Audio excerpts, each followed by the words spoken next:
Simonetta Di Pippo, you are the director of the UN Office for Outer Space Affairs. What is UNOOSA's remit? The Office for Outer Space Affairs at the United Nations is an office of the Secretariat, and we have the main mandate to bring the benefits of space activities, to humankind, which means everywhere, everyone. And we do that essentially promoting international cooperation between the various stakeholders and partners. So, in a way, you can consider us as a sort of a broker. Right. So we have a huge network of experts in all over the countries. In particular, we focus on emerging and developing countries, but we have really quite a broad network. And so we really strive to try to bring the benefit in terms of space research, technology, application services to everyone. Also to improve the quality of life of citizens in those countries. That's a pretty big goal. It's great, you do that terrifically. Your arrival in this position, did you have an interest in space beforehand? I always been a space business. I am an astrophysicist by education. Then in '87 I joined the Italian Space Agency. I had several important roles. In the last few years I was the director for the Space Science Program, including also exploration program. In 2008 I joined the European Space Agency as director of space flight, and then I went back to the Italian Space Agency for a couple of years as the director of the office that the Italian Space Agency opened with me in Brussels. So I moved a little bit also on the political side of space activities, and then in March 2014 I got this position as director at the UN. You're so eminently qualified for this. Thank you so much. Thank you. Now, I'm aware of the Committee on Peaceful Uses of Outer Space. What's the connection between the UN Outer Space Office and COPUS? Okay, as you correctly said, the Committee on the Peaceful Uses of Outer Space, COPUS, is the biggest and oldest committee in the world dealing with space matters. Well, the parent organization of the committee is the General Assembly, and currently we have 87 members, and we have 5 more additional applications this year for other members. So we expect that by the end of the year we will have 92 members in the committee. By members you mean countries? Yeah. So how many are not members then? That's pretty much everybody, isn't it? In reality, the Office for Outer Space Affairs, also to answer your previous question, we serve as the secretariat of the committee. So we prepare the document, we call for the meeting, we run the meetings, etc. But we also serve the entire family of the UN. So while in our function as secretariat of the committee, we clearly serve the member states, which are members of the committee. Our technical activities, which means capacity building, being the collector of interests, and then connecting the dots, is at the service of the entire UN family, which means the 193 member states. Because we have this double role. So on one side we serve the committee, and on the other side we serve the entire members, the entire family. Yes. One of the roles of UNOOSA is to maintain the United Nations registers of objects launched into outer space. Right. So just about everything that goes up into space should have an entry on the UN register. Correct. How is that? What's the compliance like on that these days? It's working quite well. It's based on the registration convention. The launching states, after when they launch a satellite, they usually send us an official notification with certain information, and we make usually a check of this information, and then we publish on the register. So we include this information in the register, and we register everything. So everything you want to know about satellites since the beginning of the space era, not only satellites, but also space modules, for example, of the International Space Station, or landers on other planets, whatever. Right. Everything is registered in our registry. It's an incredible, useful archive, let alone everything else. Yeah, it's not only a good archive. It's not only it's the only treaty-based tool that you have in terms of what we call transparency and confidence-building measures. So, in order to maintain the peaceful uses of outer space, really, and work for the promotion of the peaceful uses of outer space, the more our members are transparent on what they do, the more, we can really be confident that this is, that we can think about the long-term sustainability of other space activities. And you say it's transparent, and I know it's available to the public online. Absolutely, you go online, you find everything. And we have also a site, what we call the online index, where we complement the official information and that you can find in the register with other additional information that we believe can be helpful for everyone in the world to get access to. And you have so many projects on the way. There's so many things I could ask you, and I know time is limited. I would like to ask you about one project in particular, and it's the project that you call the Platform for Space-Based Information for Disaster Management and Emergency Response, which nicely fits into UN SPIDER. Can you summarize what UN SPIDER does when large-scale natural disasters hit, for example, in the earthquake in Indonesia? Yeah, it's really one of our flagship programs. It was approved in 2006 through a General Assembly resolution, so it's in a way quite a young project, however, very successful.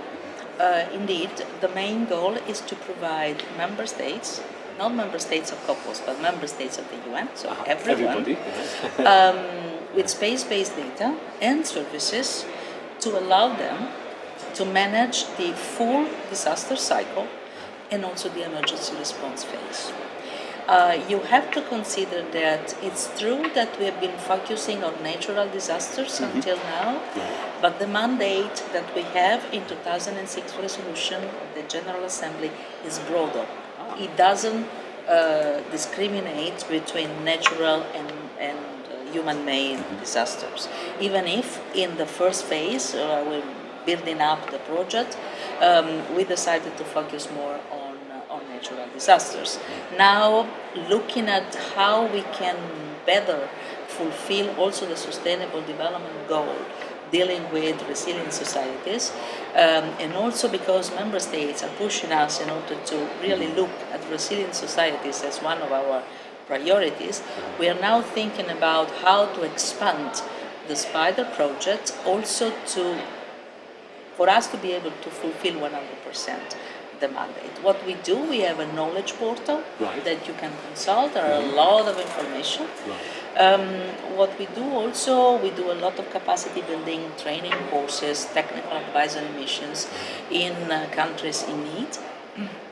We help also to, let's say, facilitate what we call universal access, which means that we train a group of experts in the countries which want to do it, and we also, let's say, stimulate countries to do it, so that they can access space images and can then be able, in an autonomous manner, to extract the features from these images and therefore use these elements then to, for example, intervene in the emergency phase in order to coordinate better, so include the space segment in the coordination of the emergency situations.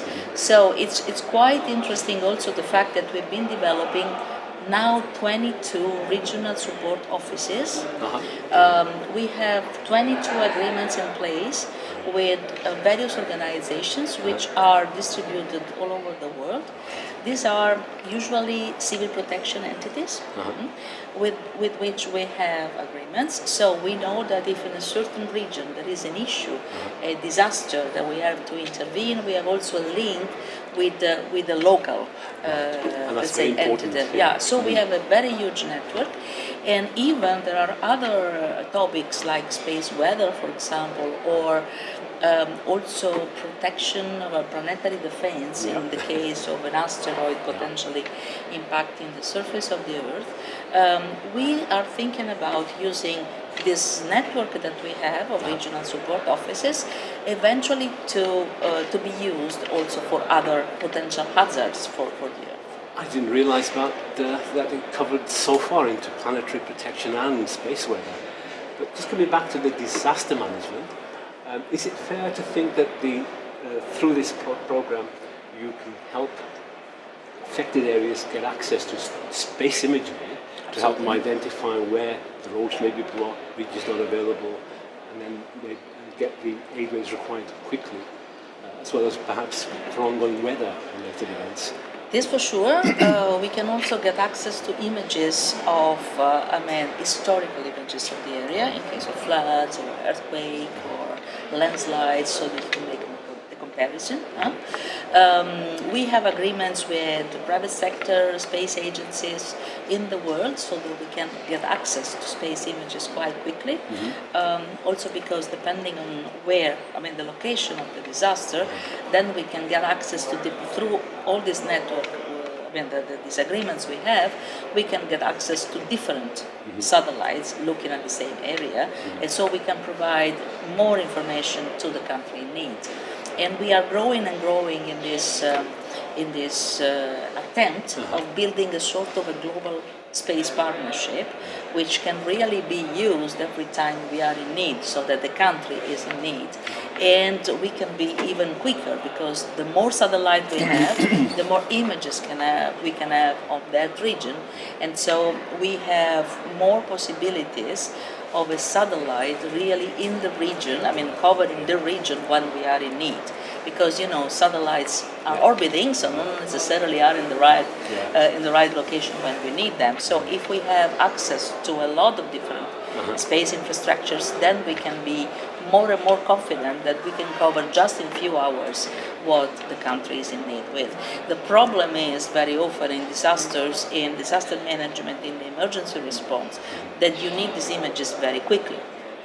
And so if you are only relying on one constellation of satellites or a limited set of satellites, the possibility that you are really covering the area needed, goes really small.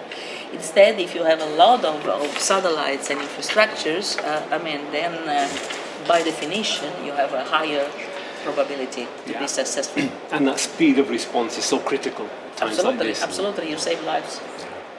Last year was the 50th anniversary of the Outer Space Treaty, and having attended some of the events here, they've been remarkably successful. There's nobody who wants to change anything from the treaties that were established such a long time ago.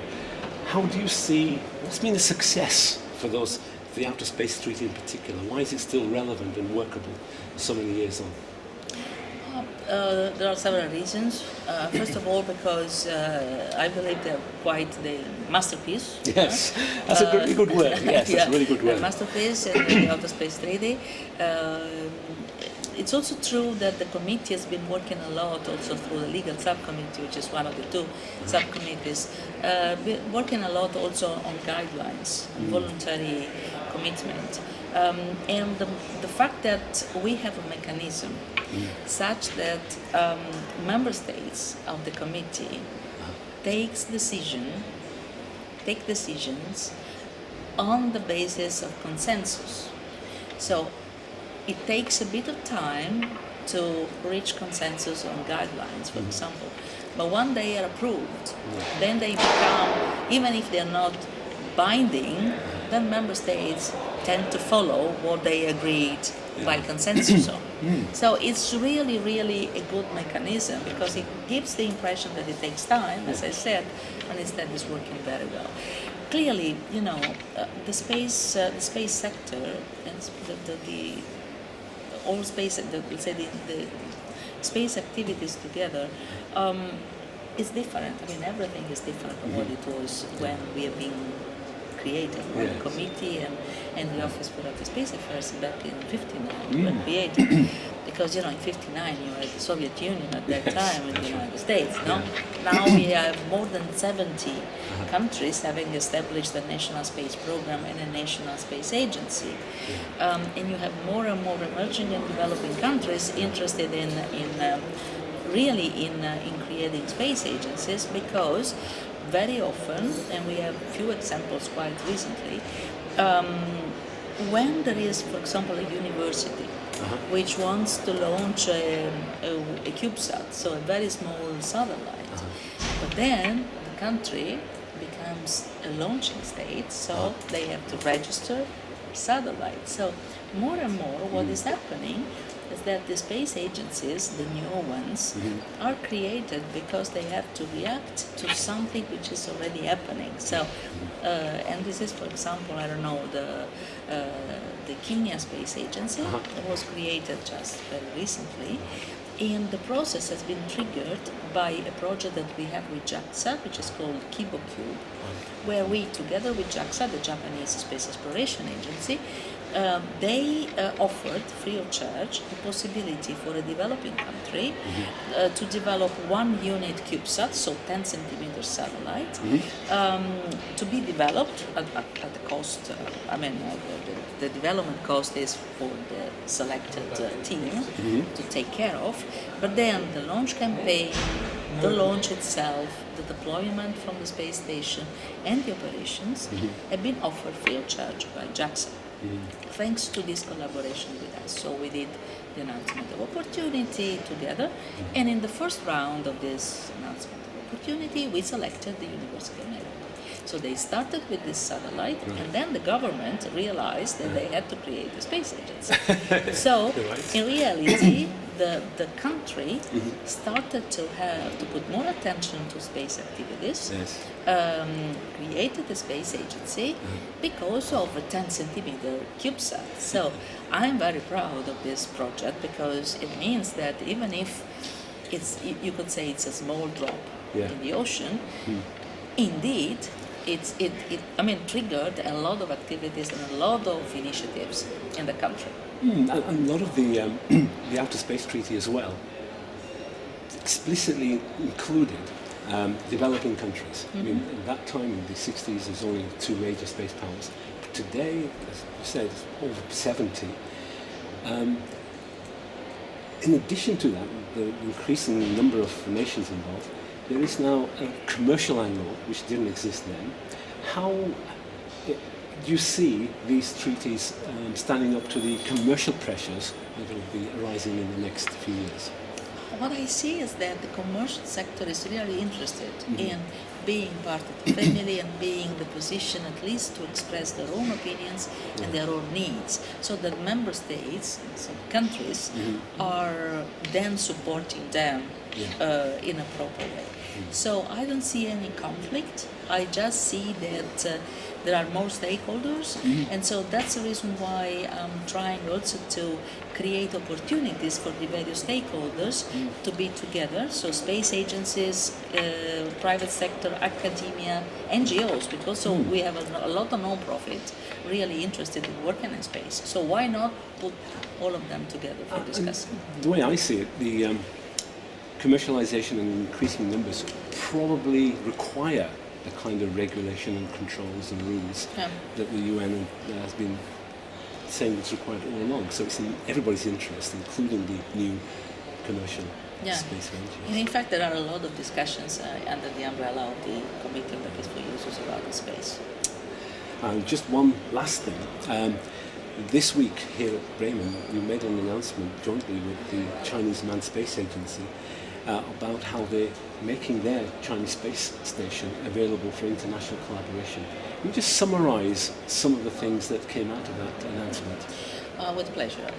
This is quite an interesting agreement that we signed with CMSA. Is more or less in the line of what I was mentioning before with JAXA. The one with JAXA, which is still a space agency, is only is for one unit CubeSat, while here per year.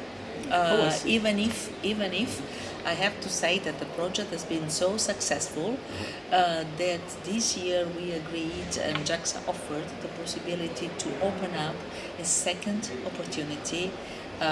So in fact this year we announced Mauritius and Indonesia. Ah, okay. So for the time being we have Kenya already launched, Guatemala probably will be launched next year, and then this year we selected, as I said, Mauritius and Indonesia as a sort of an additional, let's say, support that JAXA is taking. So the same approach, as I said, is a good role model we are using now for CMSA and for the utilization of the China space station. Clearly the situation is a bit more complex because developing a payload which has to work in microgravity conditions in low Earth orbit is a little bit more complex than doing one unit CubeSat. So you can see also, the progression of what we are trying to do. Yeah. But the approach is the same. So CMSA is offering, we issued this announcement of opportunity together. The deadline was just last Sunday, so the 30th of September, and we received 36 proposals from different countries in the world. Now we are just starting the evaluation because it was just last Sunday. But the system, the model that we have in mind is the same. So CMSA will help us in selecting these payloads, and then the payloads will be developed by the proposers. But then the launch and the deployment, and then, the launch of the operations, will be managed by CMSA most of the time, completely free of charge. Since this is the manned space program in China, you're talking about individuals from different countries going on to the space station? Or is it just payloads? This is for the time being payloads. There is a request also coming from CMSA to eventually evaluate the possibility to fly citizens from various countries in the world. We will evaluate this opportunity, and I'm sure that member states will appreciate a lot the possibility to get access to space, so that we can really be open and inclusive also in the access to these technologies, research applications, which can benefit the citizens on Earth. Director Simonetta Di Pippo, for the Office of the Outer Space Affairs, thank you very much for your time. I think the work you're doing is so critical, and always has been, and thank you very much indeed for doing that so well. Thank you very much for having me.